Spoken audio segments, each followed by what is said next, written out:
warahmatullahi wabarakatuh. Yang terhormat Bunda Ana Sundari selaku dosen pembimbing pada mata kuliah Pendidikan Budaya Anti Korupsi, serta teman sejawat kelas yang saya banggakan. Puji syukur marilah kita panjatkan kepada Allah Subhanahu wa Ta'ala, dan sholawat serta salam semoga tetap tercurahkan kepada Baginda Muhammad SAW. Sebelum memulai diskusi, izinkan saya memperkenalkan anggota kelompok kami.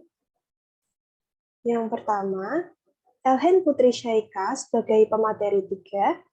Yang kedua, saya sendiri Dewi Salma Latifah selaku moderator pembimbing jalannya diskusi ini. Yang ketiga, Junior Afifatul sebagai pemateri 2. Yang keempat, yang terakhir, Ari Mega Putri sebagai pemateri 1.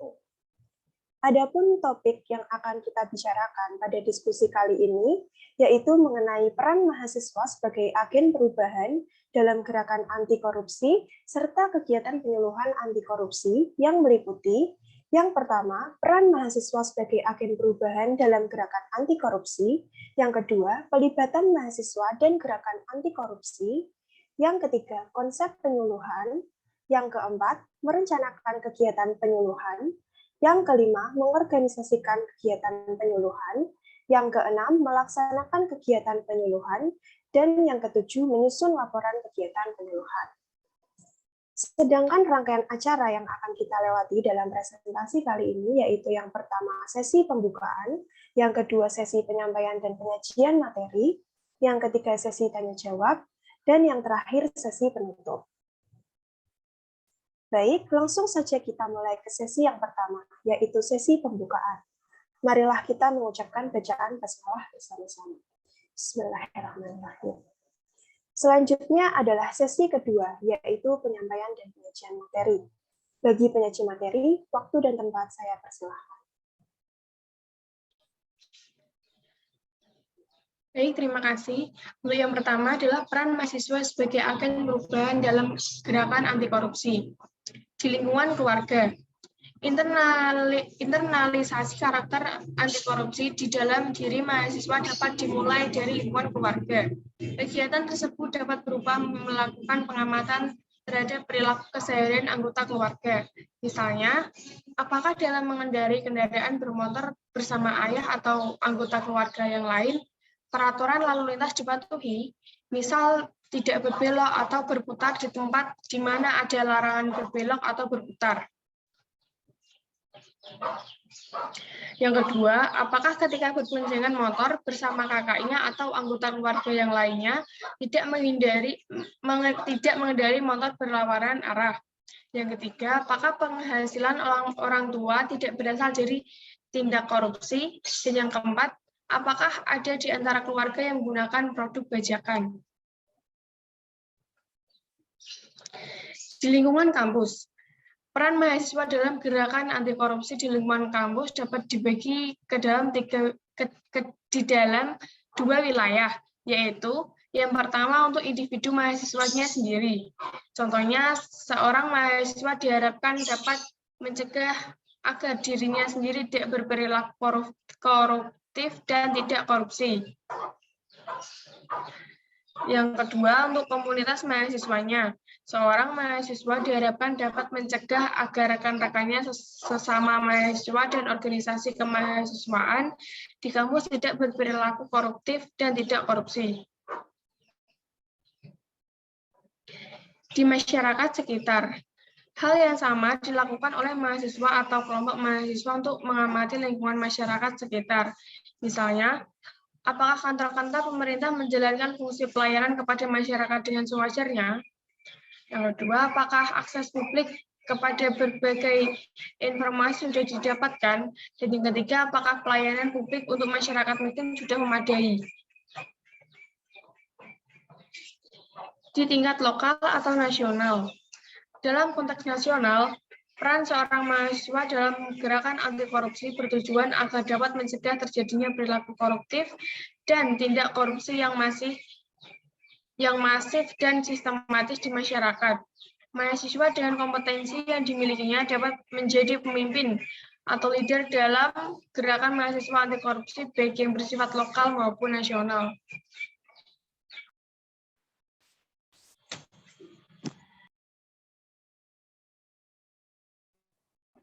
Yang kedua, ada pelibatan mahasiswa dalam gerakan anti korupsi. Salah satu upaya pemberantasan korupsi adalah dengan sadar melakukan suatu gerakan anti korupsi di masyarakat. Gerakan ini adalah upaya bersama yang bertujuan untuk menumbuhkan budaya anti korupsi di masyarakat. Dengan tumbuhnya budaya anti korupsi di masyarakat, diharapkan dapat mencegah munculnya perilaku koruptif. Mahasiswa diharapkan dapat berperan sebagai agen perubahan dan motor penggerak gerakan anti korupsi di masyarakat. Yang ketiga ada konsep penyuluhan. Pengertian konsep penyuluhan yaitu penyuluhan adalah proses perubahan perilaku di kalangan masyarakat agar mereka tahu, mau, dan mampu melakukan demi tercapainya peningkatan produksi, pendapatan atau keuntungan, dan perbaikan kesejahteraan menurut Subbejo tahun 2010. Tujuan, kegiatan penyuluhan bertujuan untuk mengubah kehidupan masyarakat menjadi lebih baik dari keadaan yang ada menuju tingkat yang lebih baik lagi. Agar mencapai sasaran, maka tujuan penyuluhan itu hendaknya yang pertama bermakna atau meaningful, yang kedua realistik, yang ketiga jelas, dan yang keempat dapat diukur atau measurable. Metode penyuluhan. Yang pertama ada metode ceramah. Metode ceramah yaitu suatu cara dalam menerangkan dan menjelaskan suatu ide atau pengertian atau pesan secara lisan kepada kelompok sasaran sehingga memperoleh informasi tentang topik dari penyuluhan tersebut. Yang kedua ada metode diskusi kelompok, yaitu pembicaraan yang telah direncanakan dan telah dipersiapkan tentang suatu topik pembicaraan di antara 5-20 peserta atau sasaran dengan seseorang pemimpin diskusi yang telah ditunjuk. Yang ketiga ada metode curah pendapat, yaitu suatu bentuk pemecahan masalah di mana setiap anggota mengusulkan semua kemungkinan pemecahan masalah yang terpikirkan oleh masing-masing peserta dan evaluasi atas pendapat-pendapat yang telah diusulkan. Yang keempat ada metode panel, yaitu pembicaraan yang telah direncanakan di depan pengunjung atau peserta tentang sebuah topik dan diperlukan 3 orang atau lebih penulis dengan seorang pemimpin. Yang kelima ada metode bermain peran, yaitu memerankan sebuah situasi dalam kehidupan manusia tanpa diadakan latihan terlebih dahulu, dilakukan oleh 2 orang atau lebih untuk dipakai sebagai bahan pemikiran atau kelompok. Yang keenam ada metode demonstrasi, yaitu satu cara untuk menunjukkan pengertian, ide, dan tentang sesuatu hal yang telah dipersiapkan dengan teliti untuk memperlihatkan bagaimana melaksanakan suatu tindakan adegan dengan menggunakan alat peraga. Metode ini digunakan terhadap kelompok yang jumlahnya tidak terlalu besar. Yang ketujuh ada metode simposium, yaitu serangkaian ceramah yang diberikan oleh 2-5 orang dengan topik yang berlebihan tetapi saling berhubungan erat. Dan yang terakhir ada metode seminar, yaitu suatu cara di mana sekelompok orang berkumpul untuk membahas suatu masalah di bawah bimbingan seorang ahli yang menguasai bidangnya. Next. Faktor-faktor yang perlu diperhatikan dalam penyuluhan. Yang pertama, tingkat pendidikan, yaitu pendidikan dapat mempengaruhi cara pandang seseorang tentang informasi yang diterimanya. Maka dapat dikatakan bahwa semakin tinggi tingkat pendidikannya, maka semakin mudah seseorang menerima informasi yang didapatkan. Yang kedua, ada tingkat sosial ekonomi, yaitu semakin tinggi tingkat ekonomi seseorang, maka semakin mudah pula untuk menerima informasi baru. Yang ketiga, adat istiadat, yaitu pengaruh dari adat istiadat dalam menerima informasi baru merupakan hal yang tidak mudah diabaikan, karena masyarakat kita masih sangat menghargai dan menganggap sesuatu yang tidak boleh diabaikan. Yang kelima, kepercayaan masyarakat, yaitu yang keempat, kepercayaan masyarakat, yaitu masyarakat lebih memperhatikan informasi yang disampaikan oleh orang-orang yang sudah mereka kenal, karena sudah timbul kepercayaan masyarakat dengan menyampaikan informasi. Dan yang terakhir ada ketersediaan waktu di masyarakat, yaitu waktu penyampaian informasi harus memperhatikan tingkat aktivitas masyarakat untuk menjamin tingkat kehadiran masyarakat dalam penyuluhan. Next. 4. Merencanakan kegiatan penyuluhan. Langkah-langkah pokok perencanaan bagi para penyuluh diantaranya, yang pertama ada menentukan masalah, tugas, tujuan, dan kebutuhan secara jelas. Yang kedua, mencari informasi secara lengkap yang berhubungan dengan berbagai kegiatan. Yang ketiga, mengobservasi, meneliti, menganalisis, dan mengklasifikasi informasi yang sudah terkumpul. Dan yang terakhir, melaksanakan metode perencanaan yang telah dibuat dengan menetapkan pelaksanaan rencana. Yang kelima, menetapkan planning alternatif. Yang keenam, memilih dan memeriksa rencana yang diajukan. Yang ketujuh, membuat sistematis atau metode alternatif penyelesaian. Yang kedelapan, mengatur urutan dan waktu rencana secara terperinci. Yang kesembilan, mengadakan evaluasi atau penilaian.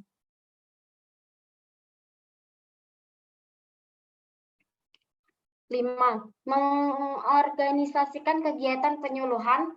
Tahap-tahap atau pengorganisasian penyuluhan diantaranya, yang pertama, merencanakan penyuluhan.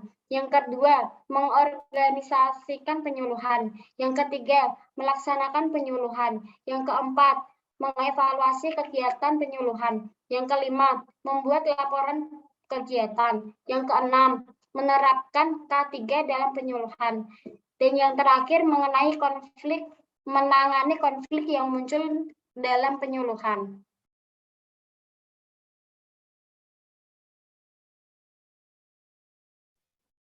Kemudian yang keenam yaitu melaksanakan kegiatan penyuluhan.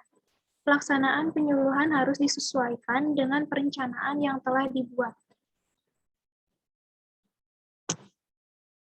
Yang telah dibuat sebelumnya. Keberhasilan dari pelaksanaan penyuluhan bisa dilihat dari hasil yang akan dicapai setelah sasaran menerapkan apa yang disampaikan dalam pelaksanaan penyuluhan. Dalam pelaksanaan penyuluhan, terdapat beberapa komponen yang perlu diperhatikan. Komponen tersebut antara lain yang pertama yaitu materi kegiatan penyuluhan, kemudian yang kedua, tempat pelaksanaan penyuluhan, yang ketiga, waktu pelaksanaan penyuluhan, yang keempat, petugas yang melakukan penyuluhan, dan yang kelima yaitu sistem kerja penyuluhan.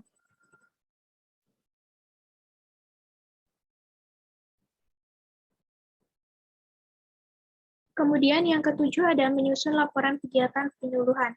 Pembuatan laporan kegiatan akan digunakan sebagai bukti tanggung jawab seorang penyuluh bahwa telah melaksanakan kegiatan sekaligus mendokumentasikan kegiatan. Adapun pentingnya membuat laporan kegiatan penyuluhan diantaranya, yang pertama, sebagai dasar untuk pengembangan rencana selanjutnya, yang kedua, sebagai penentuan kebijakan, kemudian yang ketiga yaitu sebagai bukti laporan yang telah dilaksanakan, yang keempat, untuk mengetahui proses dan pengembangan kegiatan yang akan diikuti. Kemudian yang kelima, untuk mengetahui proses dan perkembangan kegiatan yang diikuti. Pada laporan harus mengandung unsur 5W1H, yaitu diantaranya apa atau what, mengapa atau why, siapa atau who, di mana atau where, kapan atau when, dan bagaimana atau how. Dan penulisan laporan juga harus sesuai dengan sistematika. Adapun sistematika dari laporan sendiri yaitu diantaranya yang pertama ada pendahuluan. Pada bagian pendahuluan ini berisi latar belakang, dasar hukum kegiatan, maksud dan tujuan kegiatan, dan ruang lingkup. Kemudian ada bagian isi laporan. Bagian isi laporan ini berisi jenis kegiatan, tempat dan waktu, petugas kegiatan, persiapan dan rencana kegiatan, peserta kegiatan, kesulitan dan hambatan, kemudian kesimpulan dan saran. Bagian yang terakhir dari laporan yaitu ada bagian penutup. Pada bagian penutup ini berisi ucapan terima kasih kepada pemberi mandat, sehingga penerima mandat dapat mengikuti kegiatan tersebut dan telah berlangsung dengan baik apa adanya. Kemudian ada hal-hal yang harus diperhatikan dalam membuat laporan kegiatan, di antaranya singkat dan padat, tidak menggunakan kata-kata yang bertele-tele, sistematis atau sesuai dengan sistematika yang tadi telah dijelaskan, kemudian laporan harus mudah dipahami. Kemudian isinya lengkap dan penyampaiannya menarik, fakta dan akurat, tepat waktu. Terima kasih. Baik, materi telah disampaikan. Selanjutnya kita memasuki sesi ketiga, yaitu sesi tanya jawab dengan ketentuan yang akan saya bacakan. Yang pertama, pertanyaan kita batasi 3 pertanyaan dengan 3 orang penanya. Yang kedua, silahkan kepada penanya yang ingin bertanya untuk dapat menggunakan fitur raise hand terlebih dahulu, serta menyebutkan nama dan nomor absennya.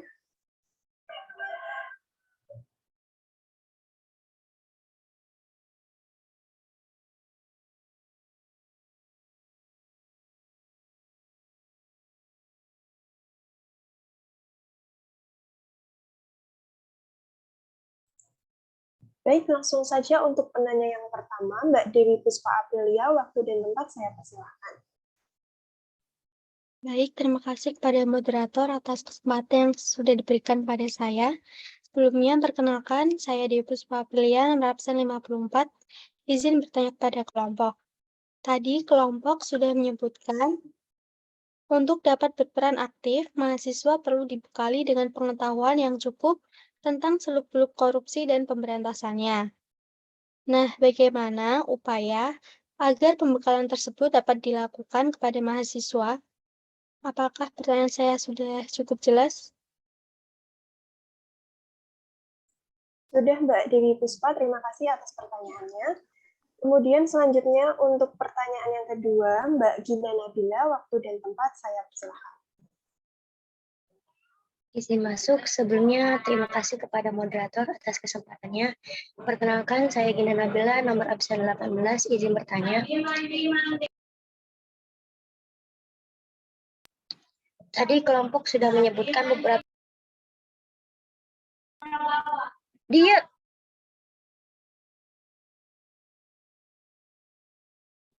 Tadi kelompok sudah menyebutkan beberapa metode penyuluhan. Kira-kira metode penyuluhan yang seperti apa yang sesuai dengan kita para mahasiswa? Apakah semua metode atau hanya beberapa metode saja agar para mahasiswa juga bisa ikut serta sebagai agen perubahan dalam gerakan anti korupsi? Apakah pertanyaannya sudah jelas? Sudah jelas, Mbak Gina Nabila. Terima kasih atas pertanyaannya.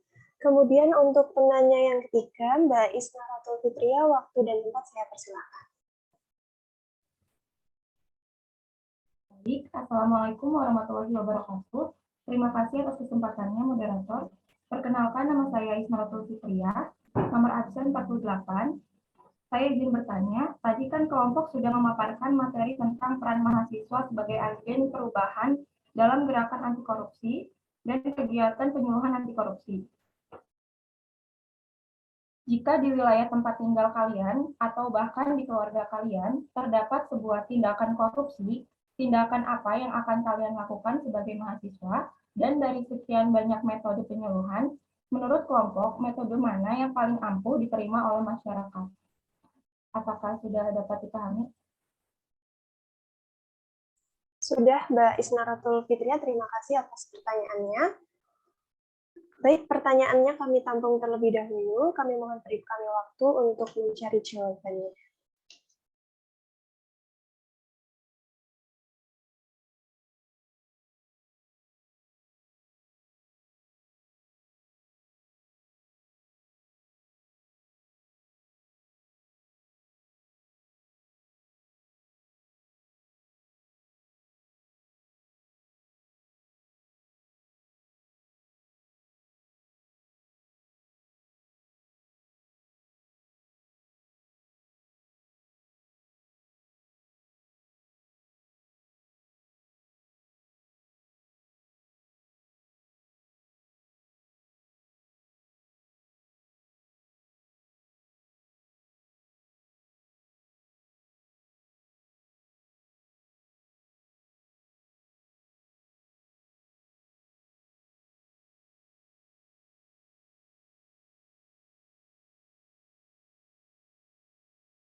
aktif, mahasiswa perlu dibekali dengan pengetahuan yang cukup tentang seluk-beluk korupsi dan pemberantasannya.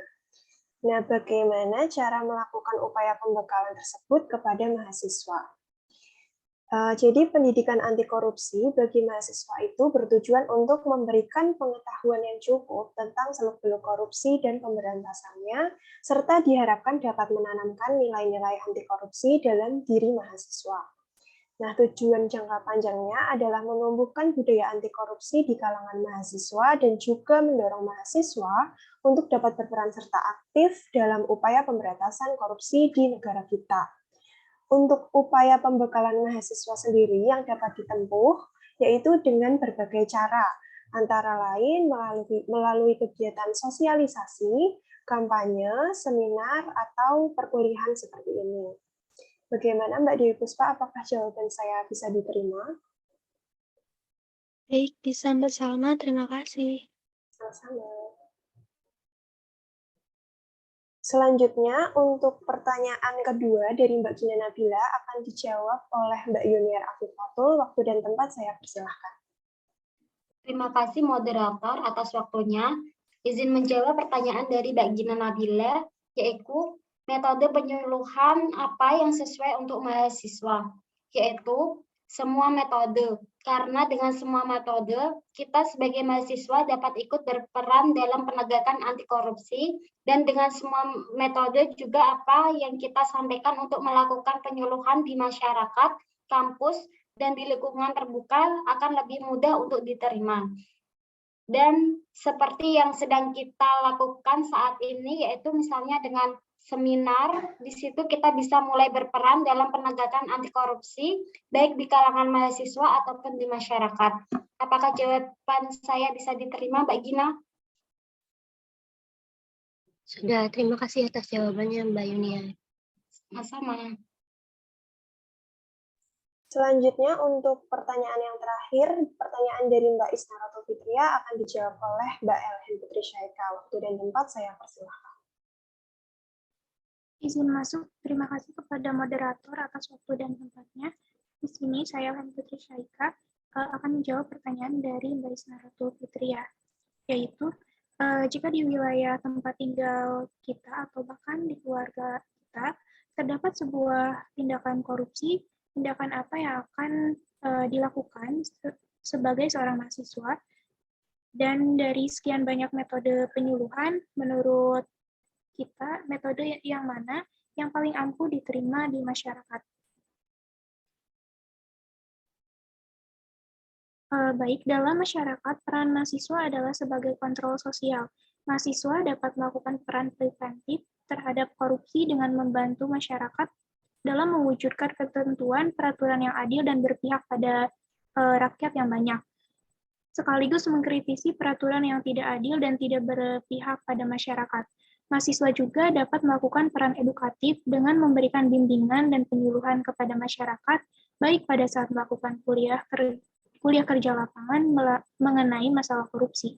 Dan apabila di wilayah tempat tinggal kita terdapat tindakan korupsi, maka kita harus mendorong masyarakat agar berani melaporkan adanya korupsi pada pihak yang berwenang.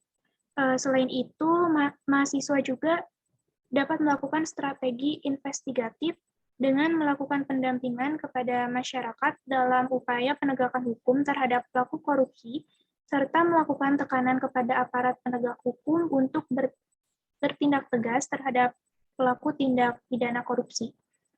Dan kemudian mengenai metode yang mana yang paling ampuh diterima di masyarakat dalam penyuluhan korupsi, yaitu menurut kelompok kami, metode penyuluhan yang paling ampuh diterima di masyarakat yaitu pendekatan kelompok. Metode pendekatan kelompok ini lebih cepat dan praktis dibandingkan pendekatan perseorangan. Persoalannya hanyalah bagaimana menentukan kelompok strategis yang akan dijadikan sasaran penyuluhan. Contoh metode penyuluhan melalui pendekatan kelompok yaitu dengan metode ceramah, diskusi kelompok, curah pendapat, panel, bermain peran, demonstrasi, simposium, dan seminar. Dan untuk mempermudah penyampaian penyuluhan, penyuluh juga dapat menggunakan alat-alat peraga konvensional seperti poster, leaflet, lembar balik, dan lain-lain. Apakah jawaban saya dapat diterima, Mbak Isnarotul Fitriah? Sudah, Mbak Elhen. Terima kasih. Baik, sama-sama. Baik, semua pertanyaan sudah terjawab.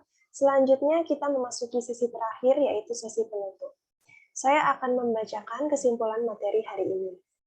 Mahasiswa mempunyai peranan yang sangat penting dalam gerakan anti korupsi, terbukti pada peristiwa-peristiwa besar seperti Sumpah Pemuda dan Proklamasi Kemerdekaan dan lain-lain. Dalam beberapa peristiwa besar perjalanan bangsa ini telah terbukti bahwa mahasiswa berperan sangat penting sebagai agen perubahan atau agen of change. Mahasiswa diharapkan dapat berperan sebagai agen perubahan dan motor penggerak gerakan anti korupsi di masyarakat.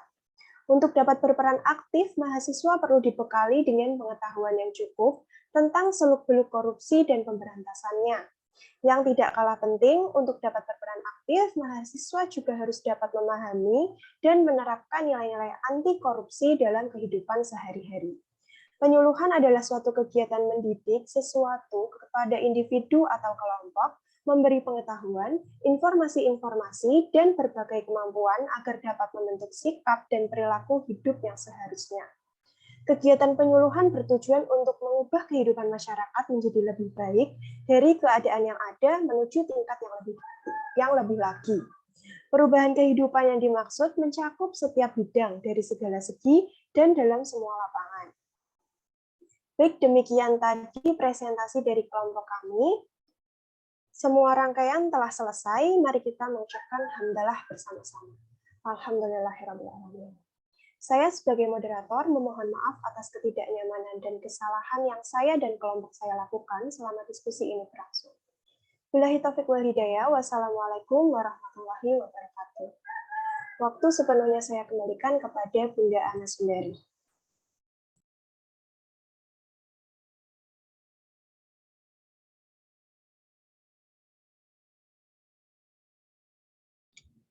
Ya, terima kasih saudara moderator ya, luar biasa ya diskusinya. Memang dalam kita menentukan metode apa yang akan kita pakai itu harus kita lihat sasarannya ya. Jadi bukan yang terbaiknya ya, baiknya seperti ini, enggak. Kita lihat sasarannya dulu. Sasarannya siapa? Ya, sasarannya remaja kah? Atau anak-anak ya, atau orang dewasa.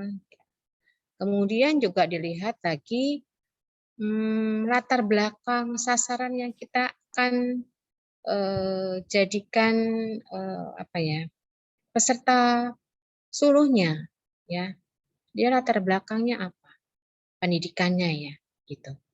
Jadi ini harus kita sesuaikan. Ya. Oke, langsung ke materi saya saja ya. Izin share.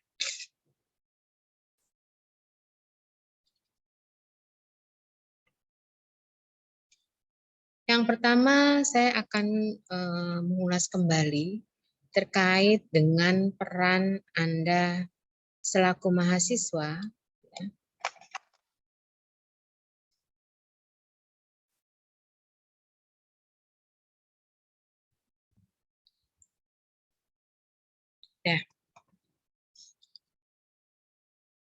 Ya. Ya, kita ulaskan kembali terkait peran Anda selaku mahasiswa dalam gerakan anti korupsi. Ya, jadi Anda di sini sebenarnya mengapa saya katakan master ya? Karena fungsi Anda juga tidak hanya sebagai mahasiswa, tetapi juga sebagai agen perubahan. Ya, agen perubahan di lingkungan Anda, ya, di lingkungan Anda, atau lingkungan kampus, ya, atau lingkungan rumah, banyak sekali. Ya, jadinya Anda selaku mahasiswa ini, ya, harus berperan aktif, ya, dalam mengembangkan budaya anti korupsi. Nah, tadi kelompok mungkin sudah memaparkan terkait perlibatan mahasiswa dalam gerakan anti korupsi. itu bisa kita lakukan ya dimulai dari lingkungan keluarga. Jadi lingkungan keluarga ini amat sangat penting ya, sangat mempunyai andil ya dalam membentuk karakter kita ya di masyarakat ya. Pendidikan dari orang tua ini juga sangat penting. Ya, di rumah harus ada keadilan ya antara adik, kakak ya dan yang lainnya ya. Harus ada keadilan. Adil bukan berarti sama ya. Hati-hati dikatakan adil, nah adil harus sama. Adiknya 1 piring, kita 1 piring. Adiknya 2 piring, kita 2 piring. Adiknya beli baju 5, kita juga 5.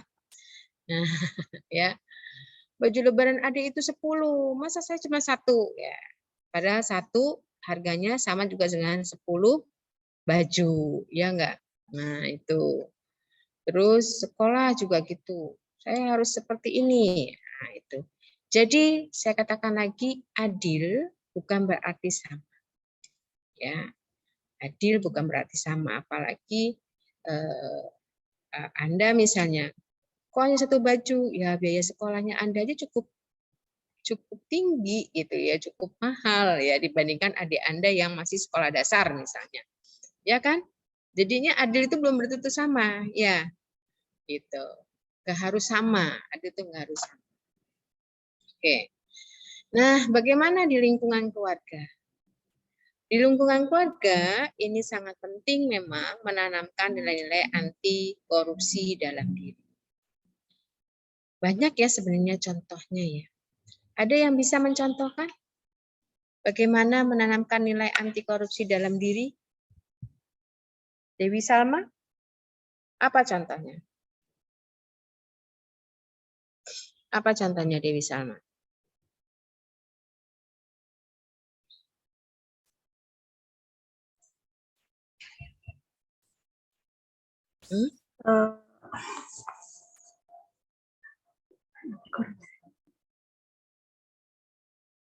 Apa contohnya?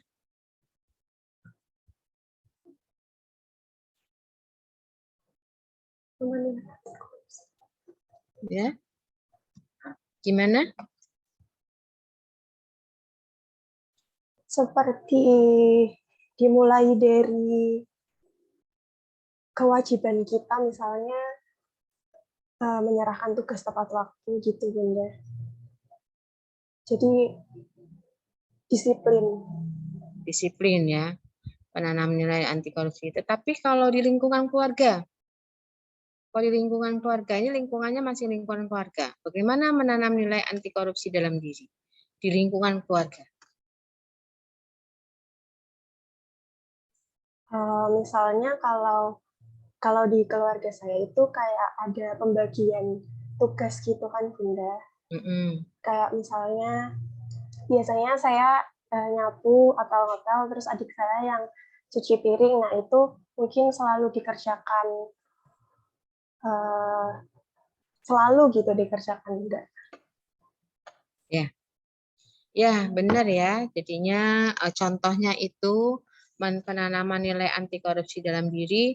Artinya memang kita selaku anggota keluarga ya harus tahu tupoksi kita ya, tupoksi kita kan biasanya di dalam keluarga itu sudah ada pembagian tugas ya kan. Ya, kita tanamkan itu bahwa kita bisa menyelesaikan tugas tersebut. Kemudian mungkin ada lagi yang lainnya ya. Artinya bangun aja ya. Bangun harus pagi ya. Bagi yang muslim sholat subuh dulu itu penanaman diri kita anti korupsi. Ya. Jadi bangun pagi-pagi sholat subuh, kemudian apa yang kita sudah dikasih kewenangan buat kita ya, kewajiban buat kita itu dilakukan.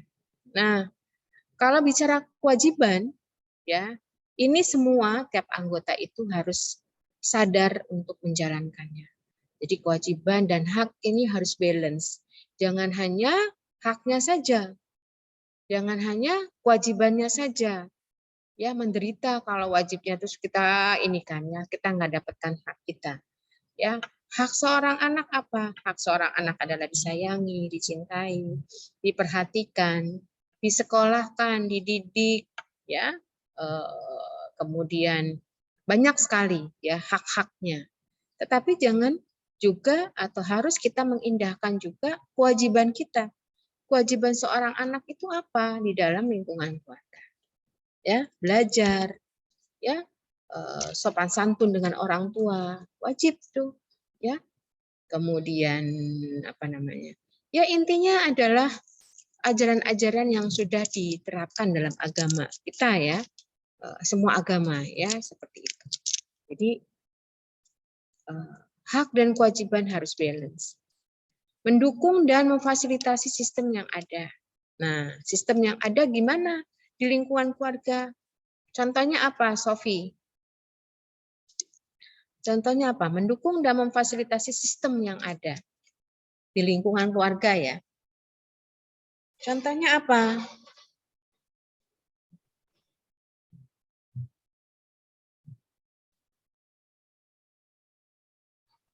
Seperti yang sudah disebutkan Salma kan kayak jatah-jatah bersih-bersih gitu pun untuk mendukung dan memfasilitasi membelikan alatnya gitu pun. Ada lagi yang lain? Fitri mungkin? Ada lagi? Mendukung dan memfasilitasi sistem yang ada.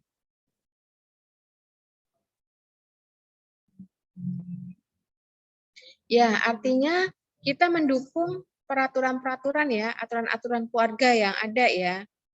Contoh, Sofi di rumahnya itu tertibnya tidak boleh keluar pada jam malam ya di atas pukul 10 misal. Ya. Ya kita dukung, ya kita harus patuhi itu gitu. Ya. Kemudian masih banyak ya, mungkin tadi ya sistem pembagian kerja misalnya, ya kita harus juga dukung, ya kita dapat bagian apa ya, itu misalnya ya mau Lebaran ya, Lebaran ini nanti para asisten rumah tangga itu enggak ada, ya biasanya saya seperti itu, pada cuti kan, nah mulai saya kasih pembagian tugas sama anak-anak, ya. Yang besar membersihkan kucing, kandang kucing, ya, dan nyapu. Nah, yang satunya lagi cuci piring dan setrika baju, ya. Satunya lagi udah lain lagi, ya. Nah, ada tugas-tugas seperti itu. Ya, nggak ada asisten rumah tangga. Nah, bagian masak siapa? Ya, saya sendiri, ya. Bagian masak, kemudian sampai semuanya lah, ya, gitu. Jadinya kita sudah punya aturan-aturan ya di lingkungan keluarga. Saya yakin di tempat Anda juga seperti itu.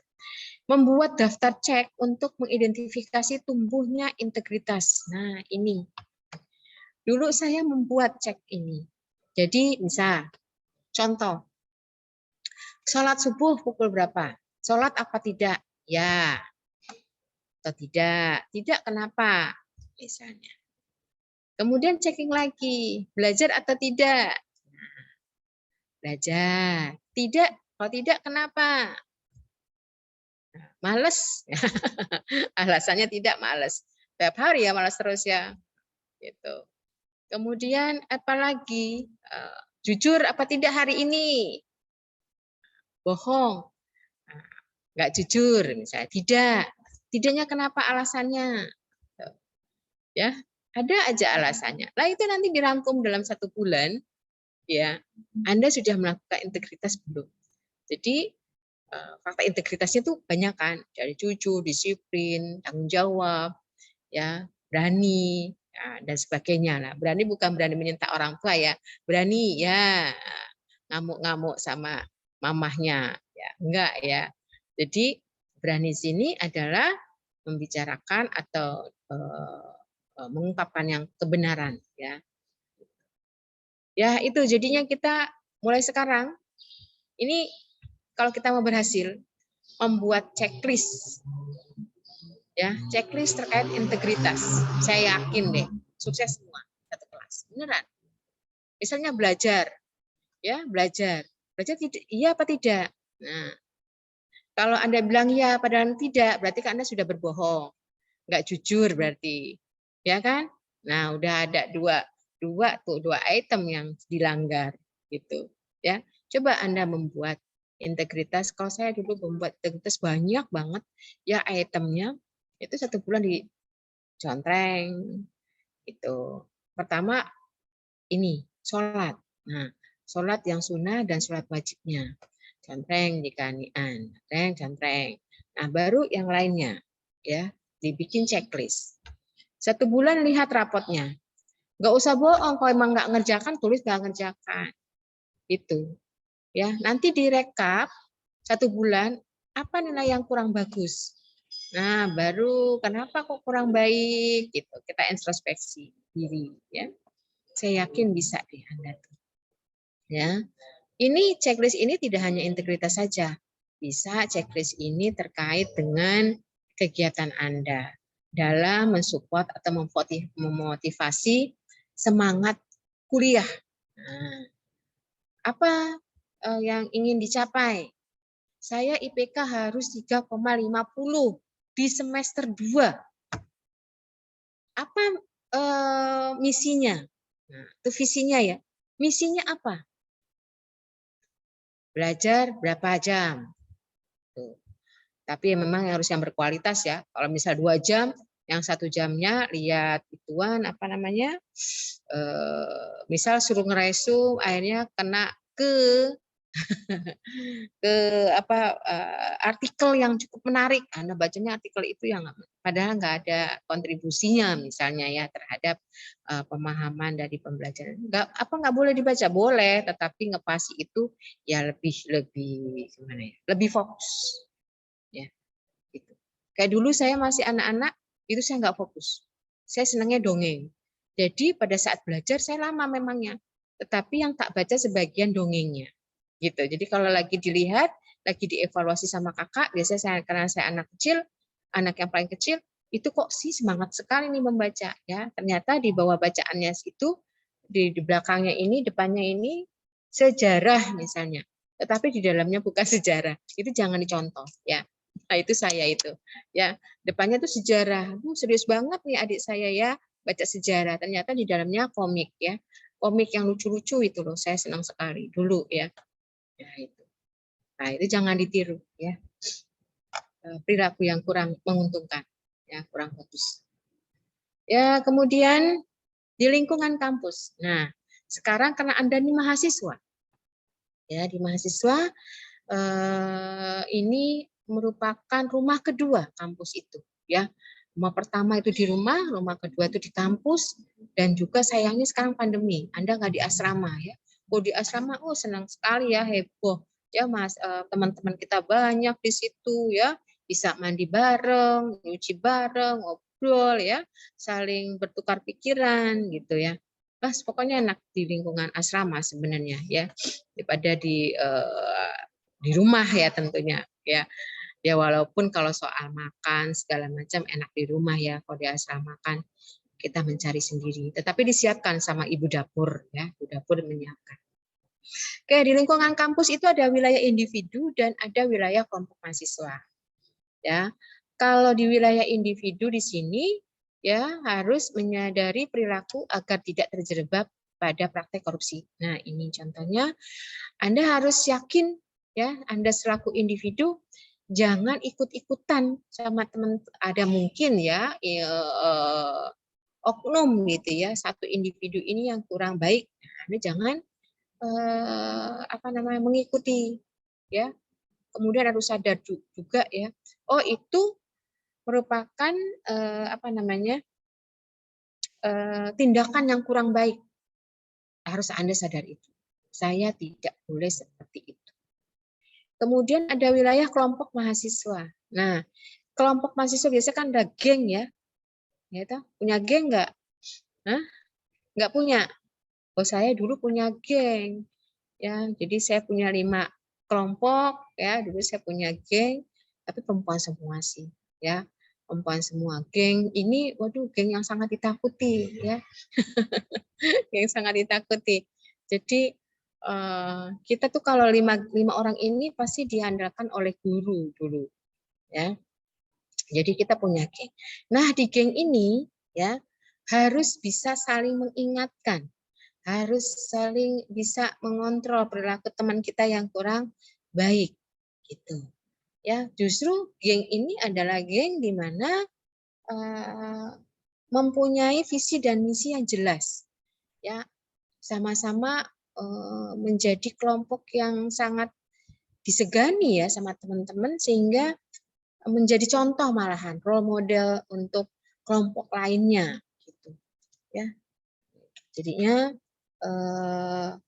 di wilayah kelompok mahasiswa ini Anda ya juga bisa saling berperan, ya, saling mengingatkan antar teman, ya, teman. Jadinya sahabat yang baik itu adalah sahabat yang mana, atau teman yang baik itu adalah teman yang mana yang dia yang bisa mengingatkan, ya, mengingatkan kalau kita itu salah. Justru itu yang paling baik. Jangan sampai teman malah tidak diingetin, ya, malah dijo aja. Ayo silakan. Saya mau bolos, iya bolos aja. Aku juga mau bolos. Jangan kayak gitu, ya. Justru malah kita mengingatkan bahwa itu tindakan yang tidak baik. Ya, berikutnya adalah ini menciptakan lingkungan kampus bebas korupsi. Nah, ini tadi ya, upayanya yang dapat dilakukan mahasiswa apa? Di lingkungan kampus ini. Menciptakan lingkungan kampus yang bebas korupsi. Caranya, ya, artinya pertama aturan. Aturan yang dipakai oleh kampus, ya, Anda harus pahami, harus ikuti. Ya. Kemudian kalau ada yang misalnya dalam tanda kutip ya sesuatu misalnya pengelola kampus Anda mempunyai data mungkin, oh ini dosen ini suka sekali melakukan tindakan korupsi. Korupsi apa? Korupsi waktu. Nah, misalnya, ini siapa? Master Ana suka terlambat. Ya. Ada aja alasannya, misal seperti itu ya. Kemudian master yang lain gitu ya. Jadi memang susah ya, susah sekali untuk kita menjadi lebih disiplin ya. Ya, menciptakan lingkungan kampus yang bebas korupsi. Ya, ini sampai dengan kantinnya juga harus bebas korupsi, ya enggak? Jangan sampai beli satu ngomongnya beli satu, beli dua bayarnya satu, ya. Maka udah makan 3 lupa, ya. Yang diingat 1, bayarnya 1. Nah, bahkan ada ya kantin yang kantin kejujuran namanya. Ya terserah Anda nanti mau menciptakan apa gitu ya di lingkungan kampus. Kemudian aturan-aturan yang tegas ya, aturan yang tegas apalagi kalau di asrama ya tidak boleh keluar ya hari Senin sampai dengan hari Jumat. Full di dalam kampus. Boleh keluarnya Sabtu dan Minggu. Itu harus Anda sepakati dan harus Anda jalankan benar. Gitu ya. Boleh nggak keluar, saya mau beli minum misalnya. Oh boleh. Waktu-waktu tertentu. Dan itu izin oleh Pak Satpam. Ya Anda harus ikutan. Jangan sampai hari Selasa Anda udah pulang ke rumah. Balik lagi Kamis. Waduh nggak boleh itu. Langsung dicatat. Tidak boleh bawa kendaraan. Ya benar-benar nggak boleh bawa kendaraan. Gitu. Ya. Jadi tidak bisa semau gini kita di lingkungan kampus. Ya, menciptakan budaya transparansi. Nah, ini harus ada jelas ya budaya interaksi. Hubungannya apa? Hubungan dengan misalnya uang biasanya nih. Ya, transparansi ini hubungannya dengan uang. Ya, biasanya bayar apa?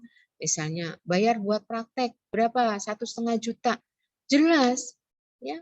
Oh, memang benar buat bayar itu. Ya, buat bayar PMB-nya udah berapa, buat bayar makannya udah berapa ya. Itu sampai inilah kita budaya transparansi. Dosen juga harus menunjukkan teladan dalam bersikap penuh integritas ini. Ya, saya mohon maaf ini, saya terus terang aja langsung ya Anda semua, saya belum bisa bersikap penuh integritas. Ya, kenapa? Karena itu tadi saya terkadang telat. Orang yang integritas penuh itu tidak boleh telat 1 menit pun. Ya, nah saya belum bisa, gitu ya. Terkadang saya masih telat. Terkadang saya masih fokus, 2 fokus ya, karena ada sekarang banyak webinar, kemudian ada tugas lainnya. Jadi laptop itu sampai 3 ya, 2, 3 yang kita hadapi. Nah itu berarti saya belum integritas. Kalau integritasnya 1 saja dulu fokus. Gitu. Nah, kemudian yang satunya lagi saya off cam. Nah, itu juga saya berbohong, saya nggak berintegritas. Jadi kita sama-sama, kita belajar ya menjadi manusia yang lebih baik, manusia yang mempunyai integritas tinggi. Gitu. Ya. Memang susah ya, kita ngomong integritas, gampang ngomongnya, tapi menjalankannya yang susah. Ya, menjalankannya yang sulit. Gitu. Ya. Pendidikan bahaya melakukan korupsi, ya. Nah, ini. Jadi bagaimana kita di dalam pendidikan? Ya, di sini Anda pada saat nanti mungkin ya, enggak KKN namanya, tetapi terkait dengan askep komunitas.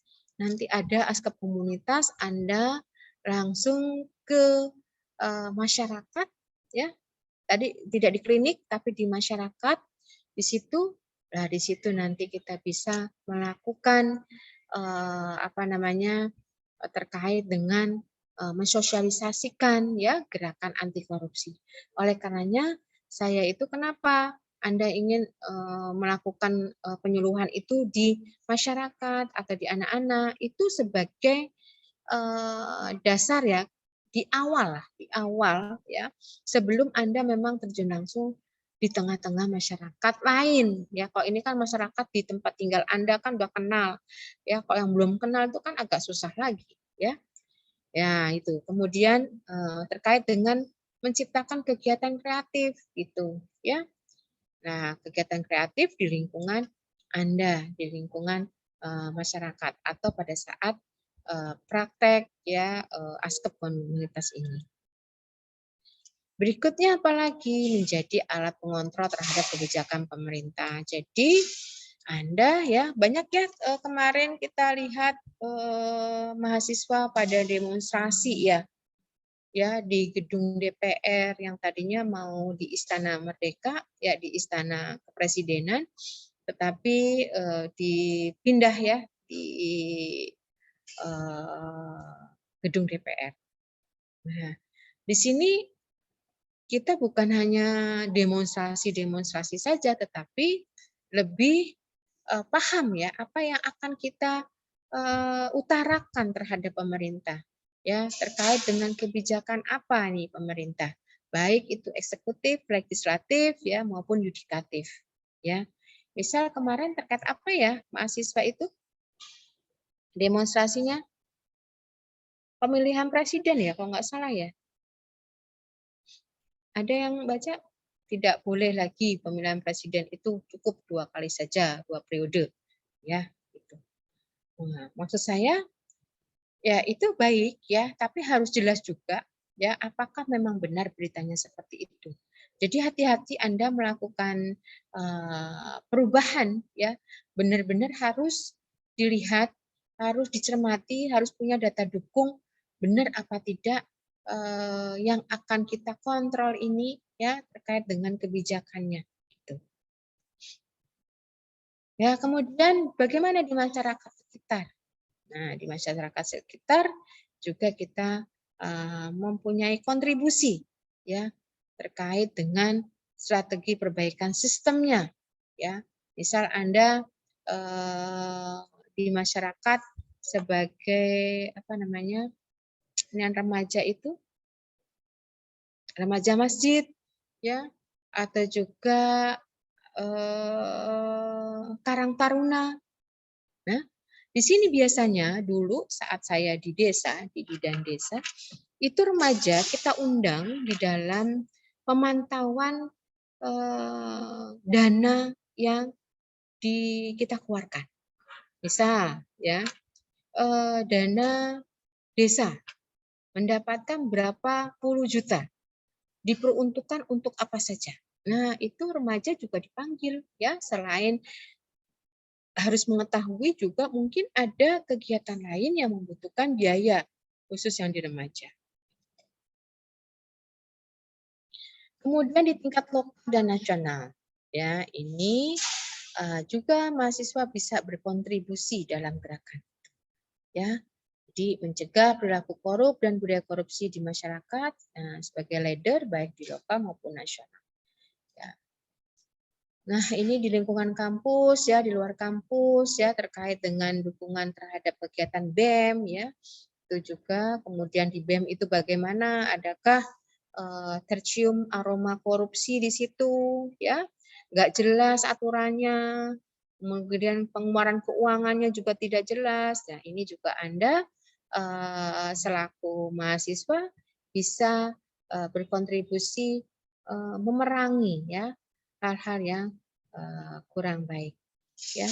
Kemudian terkait dengan teknologi internet ya, medsos ya, situs-situs opini, ini juga bisa Anda menciptakan komunitas-komunitas yang anti korupsi di dunia maya. Jadi Anda punya Instagram ya, di situ bikin Instagram apa mungkin ya, terkait Instagram anti korupsi di situ. Nah, di situ Anda membuat kreativitas-kreativitas ya yang di dalam Instagram tersebut ya, gitu. Kemudian cara menanamkan integritas itu bagaimana? Nah, ini yang saya katakan sulit banget ya. Ternyata memang harus mempelajari dan menerapkan nilai agama dan etika. Ini sangat penting ya. Jadi kalau orang itu di dalam agamanya sudah baik, etikanya baik, insya Allah ini diikuti integritas akan baik pula. Ya. Kemudian apalagi belajar dari tokoh bangsa yang memiliki integritas tinggi. Ya, banyak ya tokoh bangsa yang punya integritas tinggi. Di situ ada Ki Hajar Dewantoro ya. Banyak, tapi anak-anak sekarang apa mau ya baca-baca kayak gitu ya? Ya Sofi. Males ya baca-baca kayak gitu ya.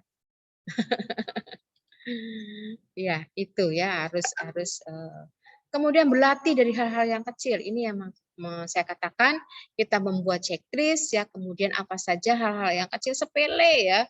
Bangun tidur pukul berapa, bangun tidur itu selimutnya dilipat apa tidak. Hal-hal kecil sebenarnya ya. Dibersihkan tidak kamarnya gitu. Nah, mulai sekarang ya Anda harus lebih rajin lagi ya, harus lebih empati dengan orang, empati sama orang tua ya. Kasihan orang tuanya sudah cari uang ya, di rumah harus bekerja lagi ya. Anda itu harus mempunyai apa namanya sikap ya, perilaku yang mendukung ya, mendukung aturan-aturan yang ada di dalam keluarga. Ya. Nah, dimulai dari sekarang, jangan ditunda lagi. Jangan besok aja lah gitu.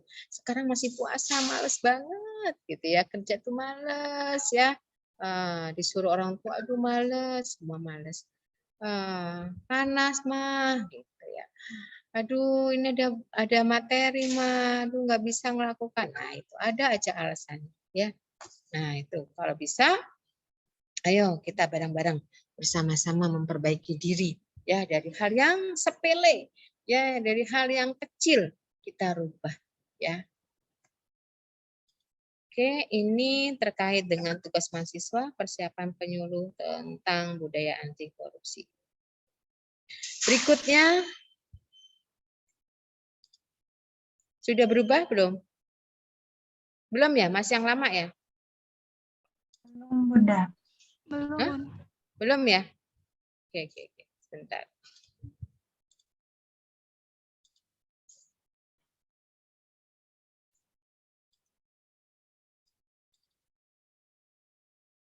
Nah, sudah materi yang kedua ya? Sudah tampak? Sudah, Bunda. Ya. Sudah, Bunda. Oke, berikutnya terkait dengan penyuluhan anti korupsi. Nah, di sini ini merupakan tugas Anda ya untuk penyuluhan anti korupsi. Tugas untuk sebenarnya ini terkait dengan ujian praktik ya. Ujian praktik buat apa namanya menambah nilai. Jadi ujian praktek PBAK ya, ujian praktek PBAK nanti ini dikumpulkan. Satu mahasiswa itu satu ya, satu mahasiswa itu satu skenarionya, satu proposalnya maksud saya, satu proposal. Kemudian Anda pemaparan ya, dalam pemaparan itu Anda lakukan didokumentasikan dengan video, kemudian itu di-share. Ini adalah ujian praktek. Jadi pada saat nanti ada ujian praktek di minggu setelah UAS, Anda sudah tidak mengerjakan lagi, ya, gitu. Ini adalah ujian praktek. Berikutnya, nah terkait dengan penyuluhan ini, ya, di materi ini Anda paham apa itu penyuluhan anti korupsi, persiapan atau rencana penyuluhan itu apa saja, tahap-tahapnya bagaimana, metode apa saja yang bisa dilakukan, media penyuluhan apa saja yang bisa dipakai, kemudian kita melakukan evaluasi terhadap penyuluhan yang kita sampaikan. Nah, secara definisi ya, pengertian penyuluhan anti korupsi adalah memberikan penyuluhan dengan berdasarkan SKKNI penyuluh anti korupsi. Ada beberapa standarnya ya terkait dengan 7 keterampilan dasar yang harus dimiliki seorang penyuluh anti korupsi. Apa saja? Pertama, kita merencanakan penyuluhan ya. Jadi kita rencanakan dulu penyuluhan. Tadi yang 5W 1H itu tuh penting sekali. Ya, tadi teman Anda sudah memaparkan ya. Kemudian mengorganisasikan penyuluhan. Ya, terkait pengorganisasian ini semua nanti ada item-itemnya ya, nanti ada melaksanakan penyuluhan, mengevaluasi kegiatan penyuluhan, membuat laporan kegiatan, menerapkan K3 dalam penyuluhan, menangani konflik yang muncul dalam kegiatan penyuluhan. Ini 7 keterampilan dasar yang harus master punyai pada saat melakukan penyuluhan. Nah, kita satu persatu merencanakan penyuluhan. Nah, rencana itu ya, kenapa harus disusun? Pertama, untuk mengantisipasi terjadinya gap atau penyimpangan antara tujuan yang ingin dicapai dengan hasil yang diperoleh. Kalau kita nggak punya rencana, nggak punya tujuan, angel, susah. Misal ya, Anda mau pergi keluar saja. Itu pasti ada rencana. Mau kemana dulu? Itu baru mau pergi loh. Saya mau pergi ke Semarang. Tujuannya kemana? Ke Matahari. Mau apa? Mau beli baju lebaran. Dengan siapa? Dengan mama saya atau orang tua. Ya. Kapan?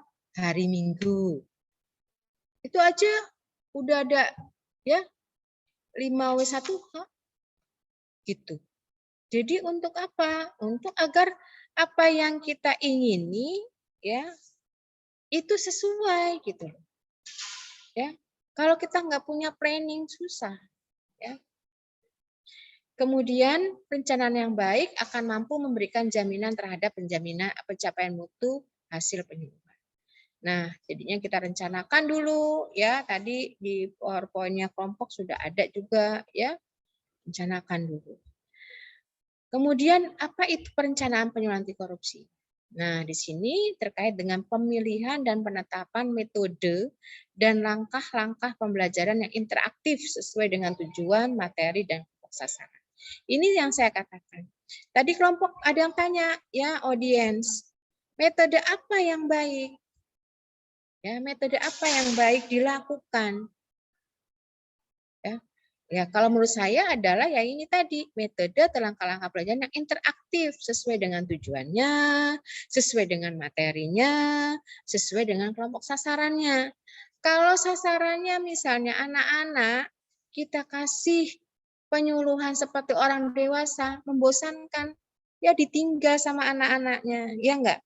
Tapi kalau kita menyuluh seperti anak-anak pada orang dewasa, kita diketawain lagi, ini ngapain sih kayak anak-anak kan gitu toh. Nah, kita nyanyi-nyanyi, kita ya seperti anak-anak lah, nempel-nempel apa gitu. Ya walaupun ada beberapa metode memang seperti itu, tetapi tetap berbeda ya cara pembelajaran interaktifnya.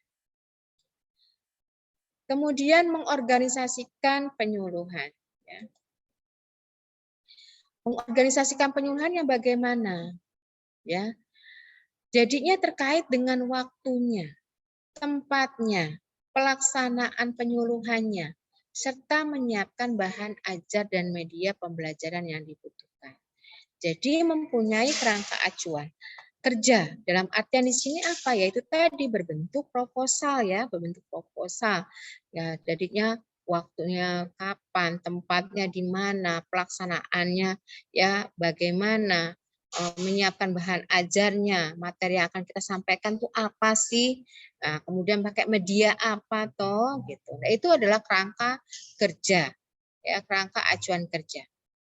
Kemudian perencanaan yang disusun perlu disiapkan checklist-nya. Nah, jadi setelah kita membuat proposal, ya membuat pengorganisasian pembelajaran ini, kita mempunyai checklist sebagai alat kontrol kebutuhan. Pertama, fasilitas atau lokasi tempat, ya lokasi tempat, misalnya di mana? Balai desa. Tempat duduknya, nah tempat ya, tempat di balai desa. Tempat duduk pakai tempat duduk atau pakai tikar atau pakai karpet, ya berapa orang pesertanya? Yang dipanggil mungkin 20 orang. Tempat duduknya jangan 5, ya nanti kasihan yang 15 berdiri, ya harus 20. Kemudian sama yang masternya 1. Kemudian Anda mau manggil siapa? Lurahnya 1 misalnya. Ya di depan Anda, kemudian ada Pak Lurahnya, ada Kak-Urnya, ada Bu Lurahnya. Ya terserahlah nanti kelompok sasarannya siapa. Ya tergantung itu. Kelengkapan pelatihan, dilihat lagi, kita mau pakai apa? Pakai lembar balik, pakai poster, audio atau video, atau alat bantu visual ya yang lainnya. Kemudian pakai banner mungkin. Nah, itu. Jadi Anda penyuluhan itu kan tidak harus panjang lebar ya. Jadinya kita mungkin pakai poster ya, Anda bikin poster, ada fotonya di situ, gambarnya, kemudian ada kalimat apa. Lah, sudah terkait apa? Penegakan apa namanya nilai integritas misalnya. Nah, udah Anda ngomong, nilai integritas ini. Ya, cuman di bahannya itu poster doang gitu misalkan. Itu toh, tapi Anda di luar kepala ya, luar kepala itu berarti mengingat ya, bukannya tidak mengingat ya. Itu. Kemudian alat bantu lainnya apa? Oh, kita sediakan video. Jadi lihat ada film ya, filmnya tentang apa ini? Tentang tawuran misalnya. Kita misalnya sasarannya remaja, tentang tawuran. Nah, kita langsung berikan pertanyaan. Nah, bagaimana dengan film yang Anda saksikan tadi? Tawuran, Mbak, katanya tawuran. Nah, itu kalau Anda tuh bagaimana melihat tawuran seperti ini? Nah, diskusi dia tuh akhirnya, ya enggak? Kalau remaja tuh dikasih apa PowerPoint yang terlalu banyak, ya terlalu apa namanya berat-berat, enggak mau. Udah liatin, tontonin film, ngomong sedikit, ya kemudian kasih film, dikombin, gitu. Wah langsung tuh lihat filmnya, wah ya perhatian, perhatikan banget. Atau ada film yang lain yang sebagai memotivasi belajar, banyak kok ya. Anda nanti tinggal mengunduh, ya diunduh misalnya film apakah harus buat sendiri? Enggak usah, ya cari aja yang lainnya yang sifat yang untuk mensupport gitu kan ada tuh ya film-film itu. Atau kita ke anak-anak ada film animasi ya pembelajaran di situ ya jadinya cukup simpel ya yang penting dalam perencanaannya jelas gitu sasarannya itu siapa harus jelas gitu ya gitu. Kemudian ada kelengkapan pelatih ya dress code-nya perlu nggak kita pakai dress code misal kok ini yang kelompok ya kelompok ini sebenarnya tugas kelompok ada lagi, tugas individu dan tugas kelompok. Tugas kelompok itu membuat film. Ya, saya pernah mungkin Anda lihat filmnya Kakak Tingkat ya. Ya, jadinya mereka buat film gitu tentang budaya anti korupsi, difilmkan. Ya, difilmkan gitu. Jadi film pendek, ya, film pendek gitu. Nah, dress code-nya apa? Kalau film kan beda lagi ya, tergantung skenario-nya, dia sebagai bapak, sebagai ibu, sebagai anak, ya. Gitu. Tapi kalau misalnya berkelompok ya dress code-nya apa ya untuk pelatih? Mungkin adakah dress code sendiri gitu ya. Kemudian ada draft pointers kata, handout peserta dan sebagainya, ini juga harus disiapkan. Berikutnya melaksanakan penyuluhan. Baru nih ya ke intinya. Nah, untuk melaksanakan penyuluhan ini materi di materi inti ya pada saat menyampaikan penyuluhan ya. Jadi harus menarik ya pada saat membuka penyuluhan ya. Jadi pada saat pelaksanaan penyuluhan itu ada kita bagi pertama membuka penyuluhan, kedua kegiatan inti, ketiga cara menarik yaitu menutup penyuluhannya itu bagaimana. Gitu. Ya, jadi di sini pembukaan yang kuat. Pembukaan pertama ya, cara kita membuka.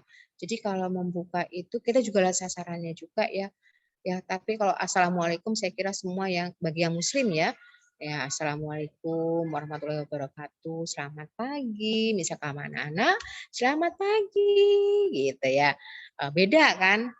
Kalau orang dewasa, assalamualaikum warahmatullahi wabarakatuh. Ya, yang kami hormati, ya beda ya. Ya. Tapi kalau anak-anak kan enggak, yang kami hormati siapa? Anak A, anak B, enggak gitu. Ya, selamat pagi.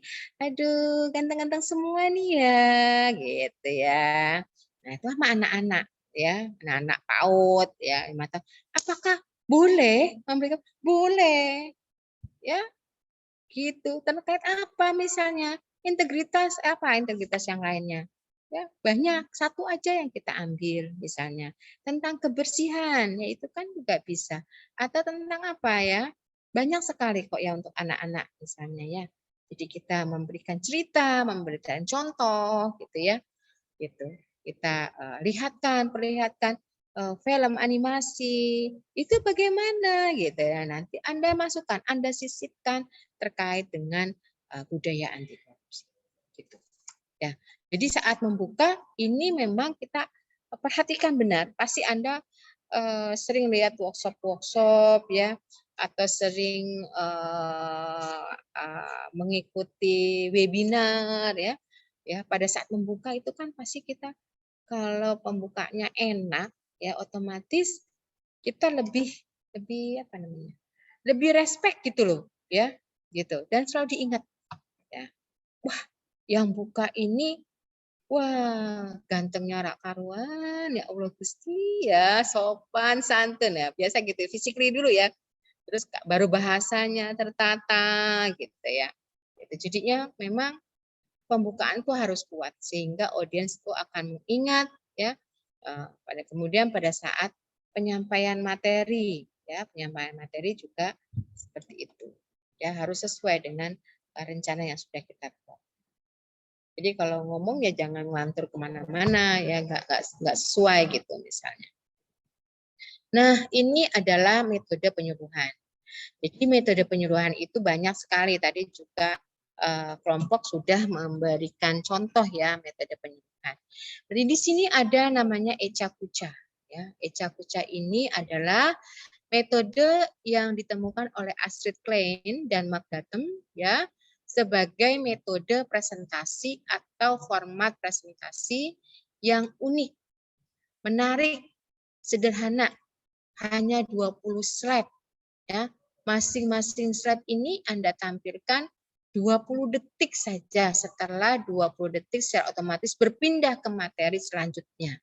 Ya, jadi waktu presentasi 6 menit 40 detik. Tuh, jadinya nggak usah banyak-banyak slide. Ya, ini Bunda ada berapa slide? 16 slide. Tapi satu slide Bunda tuh banyak banget ya, lebih dari 20 detik ya. Beda lagi ya, karena ini pembelajaran ya. Ya nanti kalau cepat-cepat ya Anda nggak paham gitu ya. Nah ini ada namanya metode Echa-Kucha. Jadi kalau misalnya Anda mau bikin berapa slide nih, ya kurang dari 20 slide lah ya, yang menarik, yang mungkin di situ ada animasinya ya. Nah, pokoknya yang semenarik mungkin ya. Jadinya bentuknya presentasi. Kemudian ada board game. Nah, terkait dengan board game ini mungkin ya lebih mengasah kemampuan berpikir dan kreativitas. Jadi menjadi lebih aktif, bersosialisasi dan komunikatif, mengasah kemampuan dan menyusun strategi, menanamkan rasa saling menghormati. Nah, terkait dengan board game juga bagus ya kita lakukan di situ. Ada 4 tahapan dalam board game di sini. Ada planningnya, ada briefingnya, ada playingnya, ada debriefing, evaluation. Jadinya ada 4 tahapan di board game ini. Ya, silakan Anda mau yang mana untuk melakukan metode penyuluhan. Berikutnya ada role playing. Ya, di role playing ini atau role play ya ini merupakan metode pembelajaran berbentuk permainan gerak yang di dalamnya terdapat sistem, tujuan dan melibatkan unsur keceriaan ya. Nah, keunggulannya apa ini? Mampu menumbuhkan semangat serta rasa kebersamaan melalui pembelajaran yang menyenangkan. Sayangnya kalau secara luring ini lucu beneran kalau main role play ini. Kamu yang jadi polisinya, kamu yang jadi mahasiswa yang apa namanya tidak mematuhi misalnya lampu merah ya, itu lampu merah jalan. Itu siapa? Kemudian siapa yang jadi ibunya? Ya. Dulu waktu masih luring ini waduh sempat ceria banget. Ger terus ya. Masalahnya lucu-lucu ya. Ya jadi dalam skenario itu kan lucu-lucu, siapa yang polisinya gitu lucu gitu ya. Jadinya menyenangkan ya untuk role play ini. Nah, terserah Anda mau pakai role play kah pada saat penyuluhan. Kemudian studi kasus. Nah, kalau studi kasus, Anda sudah harus memberikan topiknya atau deskripsi faktanya, hipotesa dan skenario jawabannya. Jadi Anda membuat dulu kasusnya, skenario kasusnya dulu. Kemudian kita berikan kepada peserta penyuluhan. Nah, dia nanti bagaimana mensikapi kasus yang kita berikan. Ya. Kemudian ada juga terkait dengan metode advisory and metode fishbowl. Nah, terkait dengan fishbowl ini ya materi yang mana mengedepankan fokus pada solusi. Jadi fasilitator menyiapkan skenario di mana dalam setiap kelompok diskusi dipilih 1 sampai 2 orang yang menghadapi tantangan. Ya, jadi kita juga sama ya, hampir mirip dengan studi kasus, tetapi jadi intinya adalah menyiapkan skenario-nya dulu dari kita, kemudian kita berikan pada kelompok, ya nanti ada apa namanya hasil diskusinya bagaimana, kemudian tantangan dari orang yang menghadapi tantangan itu kita tunjuk juga ya, kita lakukan. Kemudian apalagi ada metode demonstrasi, ya, ada metode demonstrasi. Nah, untuk demonstrasi ini terkait dengan memperagakan barang, kejadian, aturan-aturan, ya, atau urutan melakukan kegiatan baik secara langsung maupun menggunakan media pengajaran yang relevan. Ya, ini yang metode demonstrasi. Jadi kita memperagakan satu kejadian. Kejadiannya bagaimana? Misalnya seorang mahasiswa melakukan demonstrasi itu ya terkait dengan kelangkaan minyak misalnya, ya kelangkaan minyak ya. Tapi ini harus jelas ya. Kemudian metode brainstorming, ya metode sumbang saran. Ini metode brainstorming, ini adalah metode diskusi untuk menghimpun gagasan, pendapat, dan pengalaman peserta. Dengan cara melontarkan suatu masalah ke peserta, kemudian peserta menjawab, menyatakan pendapat, atau memberikan komentar sehingga memungkinkan masalah tersebut berkembang menjadi masalah baru. Jadi kita terkait dengan brainstorming memang audiens yang harus berpikir ya, kita kasih satu pertanyaan ya, misal contoh aja misalnya Anda memberikan satu gambar ya, saya kadang-kadang kan memberikan gambar, ini gambar apa gitu. Oh itu gambar orang miskin yang dikasih, orang miskin yang nyuapin orang yang berdasi misalnya. Oh bukan, itu orang yang status gizinya buruk. Ya, yang satunya lagi ngomong lagi, sehingga ada masalah terus ya, jadinya lebih berkembang pada satu gambar toh, tapi penafsirannya setiap audiens itu kan berbeda-beda ya, seperti itu adalah metode brainstorming. Kemudian mengevaluasi setelah kita melakukan penyuluhannya dengan menggunakan metode-metode yang tadi saya sampaikan ya, kemudian berakhir kepada evaluasi kegiatan penyuluhan. Nah, pada saat melakukan evaluasi penyuluhan itu harus kita apa saja yang harus dinilai ya. Kalau lihat definisinya adalah suatu kegiatan yang strategis untuk menilai apakah satu penyuluhan berjalan sesuai tujuan pelatihan yang direncanakan sebelumnya. Nah, dia sesuai dengan tujuan apa tidak.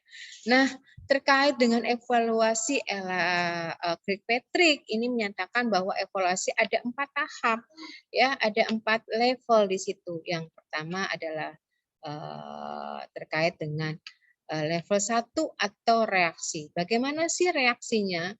Ya, Anda pada saat melakukan penyuluhan. Kemudian ada lagi evaluasi belajar. Nah, terkait dengan evaluasi reaksi misalnya, apakah audiens itu semangat enggak ya dalam melakukan mengikuti proses penyuluhan gitu ya. Itu terkait dengan reaksinya ya. Ada enggak yang langsung bereaksi, wah itu kayak gitu aja kok dia, ada mungkin ada yang seperti itu ya, kita lihat reaksi pertama. Kemudian lihat juga level 2, ini adalah evaluasi belajarnya. Bagaimana ya belajarnya pre dan postnya, sebelumnya tadinya tidak paham menjadi paham. Ya, berikutnya evaluasi ketiga atau level 3, ini terkait tingkah laku atau behavior. Nah, terkait dengan behavior ini ya, ini yang tadi sikapnya menentang, apa iya sih gitu ya, yang tadinya misalnya tahu tapi sikapnya kurang baik, yang tidak tahu sikapnya biasa saja. Nah, ini sampai dengan sikapnya, sampai dengan tingkah lakunya ya gitu. Misalnya tadinya tidak sopan ya, ya itu menjadi setelah kasih pembelajaran dia paham, kemudian dia sopan ya, berubahlah sedikit paling tidak ya. Kemudian terkait dengan evaluasi tahap 4, ini terkait dengan evaluasi hasil. Untuk evaluasi hasil keseluruhannya simpulannya bagaimana? Ya, ini menurut Kirkpatrick. Ya. Bukan SpongeBob ya, Patrick bukan SpongeBob ya. Nah, sudah. Saya kira itu saja yang bisa saya sampaikan ya.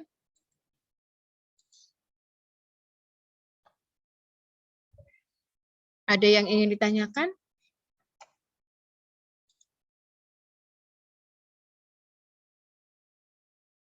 Ada yang ingin tanyakan?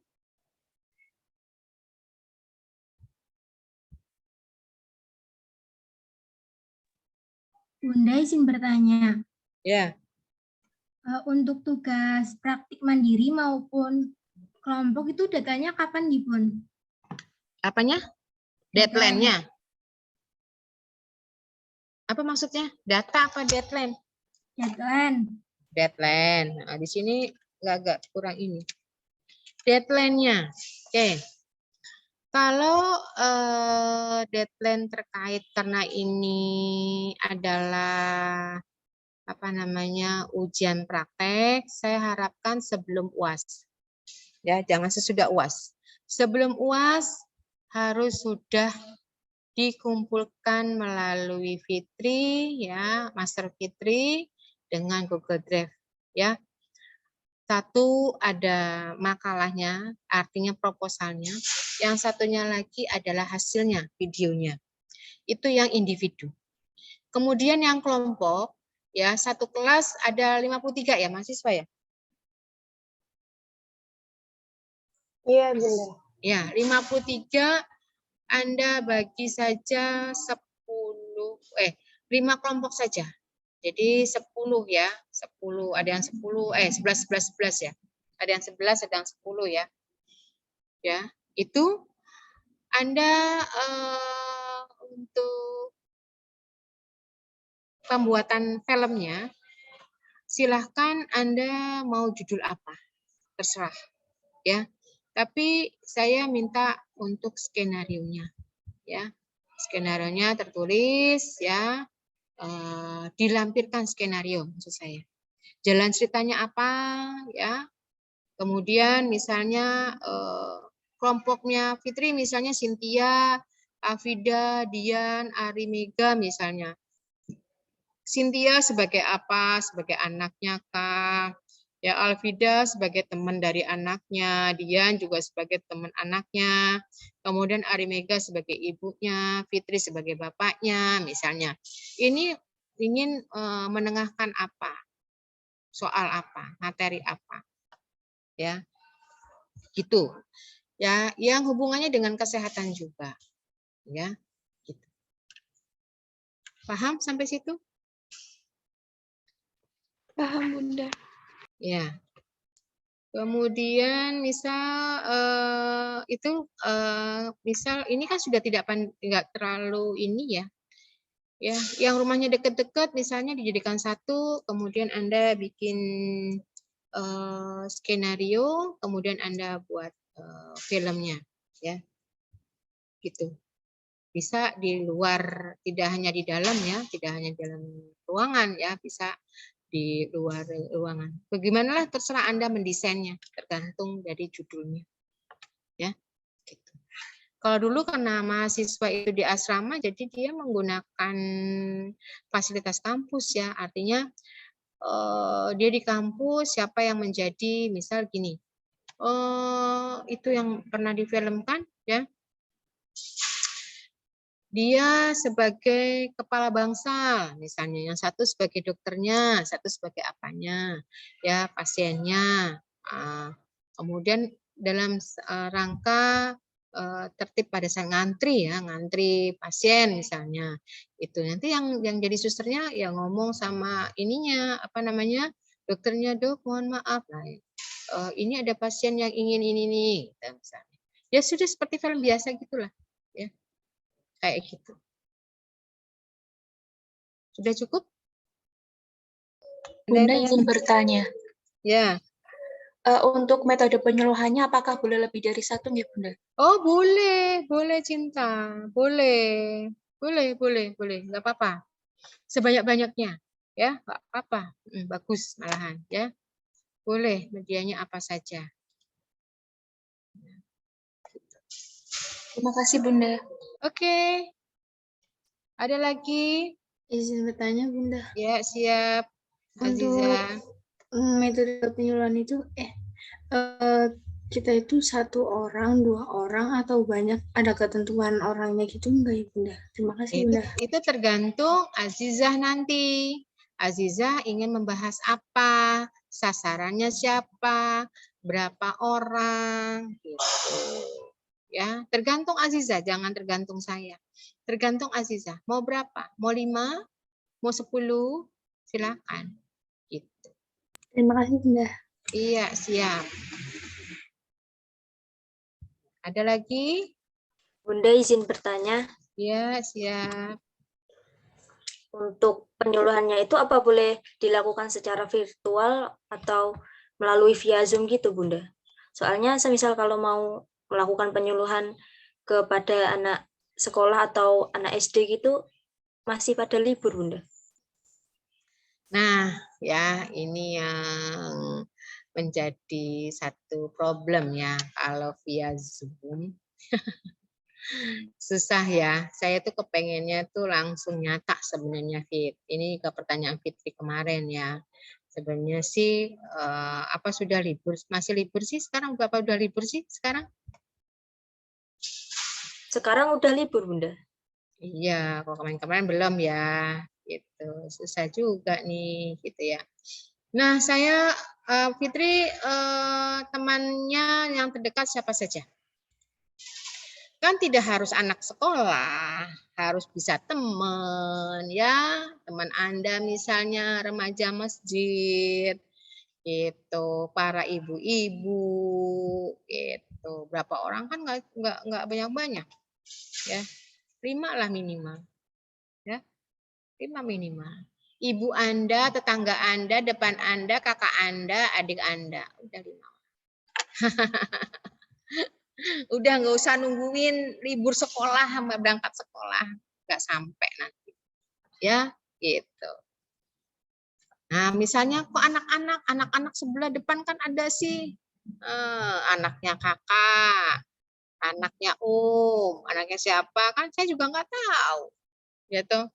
Yang penting anak-anak, ya kan. Nah bikin permainan. Intinya adalah bukan siapa itu peserta, dari artinya gitu. Bukan maksudnya, yang penting adalah kecocokan antara ya proposal yang Anda ajukan dengan sasarannya gitu. Sasarannya anak-anak ya sudah anak-anak. Nggak tahu anaknya siapa ya terserah. Tulis aja di situ SD apa gitu ya kan nggak tahu juga. Ya namanya juga penyuluhan ya gitu. Ada lagi? Ibu izin bertanya. Iya dia. Kan berarti kita boleh melakukan penyuluhannya ke orang-orang terdekat ya, Bu. Nah, itu berarti proposalnya diajuin kemana ya, Ibu? Makasih. Dengan orang apa? Orang-orang terdekat gitu. Ya boleh. Kan kita gerakan anti korupsi itu kan dari lingkungan keluarga, masyarakat, ya apa enggak? Kampus gitu. Nanti kalau saya minta Anda lakukan penyuluhan di SMA, SMA-nya tutup. SMP-nya tutup, SD tutup kayak Fitri tadi, ya kan? Nah, Anda yuk dipermudah aja lah, jangan nggak usah dipersulit. Kalau masih bisa dipermudah, kenapa harus dipersulit? Gitu loh. Yang penting Anda melakukan, Anda ngomong, Anda ada action-nya sebagai mahasiswa, sebagai agen perubahan. Itu yang penting. Gitu. Ya. Apa materinya terserah, mau dikombin boleh. Materinya cuma segini menit, oh boleh, nggak apa-apa. Nggak apa-apa, nggak harus berjam-jam. Ya boring, lagi puasa-puasa lagi, habis Idul Fitri lagi ya kan. Gitu. Lagi kumpul-kumpul itu loh, silaturahmi kan, besok Lebaran. Aku mau penyuluhan nih, gitu ya. Dukung ya, gitu. Iya. Kamu nanti gini ya, tanya ini ya. Misal Anda udah rencanain tuh. Ya, kan saya juga nggak tahu gitu. Nanti kamu tanya ini ya, nanti aku jelasin gitu. Kan nggak tahu. Ntar kan pada kumpul kan, sepupu, sepaha, ya. Nanti datang semua. Gitu, ya. Temennya Bude, anaknya Bude, ya toh. Kan datang semua tuh. Nah, pas kumpul itu masukan penyuluhan. Udah jadi selesai. Gak usah nungguin deadline. Kan lebih cepat lebih baik. Gitu. Ya. Sekarang dibuat dulu konsepnya apa? Ya, disesuaikan tadi dengan yang saya katakan ada perencanaan itu isinya apa saja, ya toh. Kemudian dimasuk ke penyuluhan, isinya apa aja gitu. Ya. Tadi di PowerPoint teman Anda juga sudah ada tuh langkah-langkahnya. Anda buat seperti itu. Ada lagi? Buat sebaik mungkin, semaksimal mungkin, sekreatif mungkin, ya semakin kreatif, semakin bagus, maka nilainya semakin baik. Nah, ini tunjukkan bahwa Anda mampu membuat itu. Ya. Pasti Anda tuh orangnya kreatif semua kok ya, para mahasiswa itu kreatif semua, masih muda-muda ya. Nah, bukan muda lagi ini ya, muda pakai belia. Ya, kreatif pasti, yakin saya pasti Anda bisa, ya. Gitu. Anda bisa sehingga mendapatkan nilai yang baik. Tunjukkan itulah, ya. Karena saya nggak eman-eman kalau bagus, ya, nggak eman-eman memberikan nilai A, ya. Ya, ada lagi? Bunda, izin bertanya, Bunda. Ya. Berarti kalau sasarannya keluarga tadi, itu proposalnya diajuin kemana ya, Bunda? Proposalnya, ya bolehlah proposal itu, misalnya Anda buat sesuai dengan pembuatan proposal ya, jangan ini ya. Jadi apa yang pertama itu, yang 5W1H-nya itu, pokoknya langkah-langkahnya udah harus sesuai dulu, Novita ya. Terus materi semuanya ya. Nanti dimasukin di Google Drive ya, Fitri deh ya, semua proposal ya. Ya judulnya tentang apa, penyuluhan tentang apa dulu ya, baru kemudian ngerinci ya dari mulai langkah-langkahnya dari perencanaannya apa aja ya, kemudian intinya bagaimana ya, terus sampai dengan penutupnya bagaimana. Nanti dibuat seperti itu ya, gitu. Begitu. Intinya adalah Anda buat proposal khususnya agar tidak melenceng dari tujuan Anda. Gitu loh, pembuatan proposal itu agar sesuai dengan tujuan. Kalau Anda nggak buat proposalnya, khawatirnya di tengah-tengah proses Anda bingung. Gitu loh. Kalau ada proposalnya kan enak. Siapa, judulnya apa, ini penyuluhannya, ya tempatnya di mana, ya, sasarannya siapa, alatnya apa saja yang dibutuhkan, materinya apa, ya, metodenya menggunakan apa, seperti itu. Novita. Ya. Oke, Bunda, terima kasih. Oke. Izin bertanya, Bunda. Ya, Fit. Untuk yang tugas poster dan leafletnya itu untuk media penyuluhannya ya, Bunda? Kalau misalnya menggunakan. Iya. Iya, Fit. Dilampirkan nanti. Ya, dilampirkan nanti. Gitu. Sudah? Ada lagi? Bunda izin bertanya. Ya, Adel, Lia. Di dalam proposal biasanya tuh ada lembar pengesahan. Nah, itu dikasih siapa aja yang mengesahkan proposal itu ya, Bun? Kalau ya, saya dan kamu saja cukup. Ya. Baik, Bun. Terima kasih. Oke, Adel. Kamu anggota Himadima ya? Iya, Bun. Iya. Paham, Bunda ya. Biasa dekat pengesahan berarti ada yang tanda tangan. Oke, lainnya? Ada lagi? Bunda izin bertanya. Iya, Mariana. Kalau semisal untuk media penyuluhannya itu melalui kayak lembar balik itu boleh nggak, Bu? Boleh. Boleh. Ya. Iya. Anak-anak kreatif itu harus didukung ya, jangan dilarang. Masa nggak boleh? Boleh. Ya, apa saja boleh. Ya, sebagai media. Ada lagi? Sudah cukup? Ya. Oke, Bunda tunggu actionnya, tidak usah harus nunggu deadline. Ya, mulai sekarang buat. Ya, habis itu, nah siapa ini ya yang jadi sasarannya? Nah, besok kalau misalnya keluarganya kumpulnya banyak ya itu aja jadi sasarannya. Kenapa harus undang yang lain? Gitu. Ya, besok pertemuan keluarga ada berapa ratus orang, 250 orang. Ya, udah yang seumuran Anda misalnya yang remaja ya udah, yang remaja, anak-anak mungkin ya ada anak-anak ya sudah. Ya, jangan dibikin sulit ya, itu aja. Ya. Udah cukup? Udah jelas ya. Nah, sekarang judulnya tentang apa dulu ya, baru nanti diteruskan proposalnya ya. Nggak usah panjang kali lebar, nggak usah. Udah, yang penting tempatnya di mana, sasarannya apa, siapa, kapan dilakukannya, gitu ya. Gitu. Materinya jangan lupa, ya medianya, ya perlengkapan media. Gitu. Nggak harus di kelurahan, nanti pakai sound system, nggak usah. Rempong, ya. Nanti izin segala macamnya, gitu ya. Susah. Tapi kalau Anda mau seperti itu, ya silakan, nggak apa-apa. Wah, saya harus nilainya A+ misalnya. Ya. Jangan amin, A+ misalnya 90. Sudah Anda kerjakan. Minta surat izin gitu ya ke Pak Lurah. Pak Lurah, saya rencananya mau mengadakan penyuluhan budaya anti korupsi pada remaja-remaja yang ada di sini. Berapa orang Mbak Fitri? Ya sekitar 25 orang.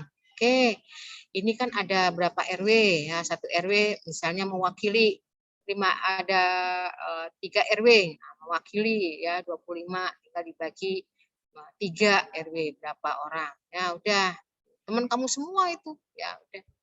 Ya, di kelurahan. Ya. Udah kumpul misalnya. Ya, dikasih es teh aja tuh udah senang ya. Aduh, sama ciki-cikian ya. Nggak usah ini, bikin happy aja kan di situ kita kumpul-kumpul gitu. Gitu. Atau teman Anda, teman SMA ya, udah lama nggak kumpul, kumpul yuk. Aku mau ngadain ini loh penyuluhan budaya anti korupsi. Sebentar aja kok waktunya. Ntar habis ini kita ngabuburit. Oh iya, silakan. Udah. Ya, sambil ngabuburit, sambil kamu melakukan penyuluhan budaya anti korupsi. Ya. Ya, itu aja dari saya. Terima kasih atas atensi Anda yang luar biasa, para master semua. Harapan saya